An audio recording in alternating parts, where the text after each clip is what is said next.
फसवणूक असते किंवा डॉक्युमेंट क्लिअर असतात.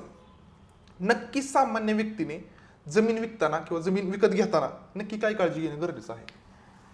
सामान्य नागरिकाच्या आयुष्यातली जमीन खरेदी करणं ही खूप मोठी गुंतवणूक असते. त्यामुळे काळजी घेणं हे तर खूप गरजेचं आहे. त्यासाठी सर्वात प्रथम कागदपत्रांची तपासणी ही महत्त्वाची आहे. त्यामध्ये त्या जमिनीचं टायटल क्लिअर आहे का, त्या जमिनीवरती कोणत्या बँकेचं कर्ज किंवा बोजा आहे का हे तपासलं पाहिजे. त्याचबरोबर त्या जमिनीचा कोणता दिवाणी न्यायालयामध्ये खटला चालू आहे का ह्या गोष्टी पाहायला पाहिजे. तसंच त्या जमिनीचा 7/12 उतारा, फेरफार, वारस नोंदी या गोष्टी तपासल्या पाहिजे. किमान 30 वर्षांचा तरी टायटल सर्च रिपोर्ट वकिलांमार्फतच करून घेतला पाहिजे.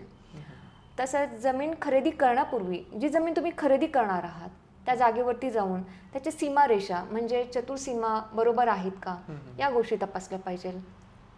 तसंच जमीन खरेदी करण्यापूर्वी किमान 15 दिवस आधी तरी तुम्ही पब्लिक नोटीस देणं गरजेची आहे. दुय्यम निबंधक कार्यालयात जाऊन नोंदणीकृत खरेदी खत हे वकिलांमार्फतच नोंदवून घेतलं पाहिजे. संपूर्ण व्हिडिओ पाहण्यासाठी आमच्या YouTube चॅनलला भेट द्या.